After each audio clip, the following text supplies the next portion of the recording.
السلام عليكم، صبحكم الله بالخير. من أفضل العبادات والقربات اللي نبدأ فيها يومنا هو الدعاء. وفي الحديث أفضل العبادة الدعاء، وقال ليس من شيء أكرم على الله تعالى من الدعاء، بل من لم يسأل الله يغضب عليه، كما في الحديث. وكان من دعاء النبي صلى الله عليه وسلم: اللهم قنا شر ما قضيت، لأن الدعاء يرد القضاء، كما جاء في الحديث: لا يرد القضاء إلا الدعاء.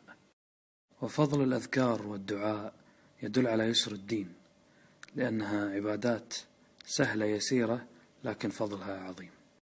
ومن الخطأ ما يردده بعض الناس أن الأجر على قدر المشقة، بل الصحيح أن الأجر على قدر الطاعة والمنفع من العبادة.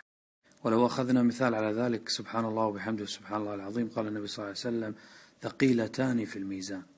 فهي عبادة يسيرة لكن ثقيلة في الميزان. لكن ممكن أن يقال أن الصبر على الطاعة يزيد في الثواب والأجر، ذلك فضل الله يؤتيه من يشاء، والله ذو الفضل العظيم. فالدين يسير وسهل، يريد الله بكم اليسر ولا يريد بكم العسر. وقال تعالى: وما جعل عليكم في الدين من حرج. والله عز وجل كريم حيي، يستحي من عبده إذا رفع يداه إليه أن يردهما صفرا خائبين، كما جاء في الحديث. فالله عز وجل من كرمه وفضله أمرنا بسؤاله ليعطينا، قال تعالى: واسألوا الله من فضله. فادعوا الله عز وجل بخير ما تتمنون لكم وللمسلمين، ولا تنسونا، ونسأل الله عز وجل يتقبل منا ومنكم.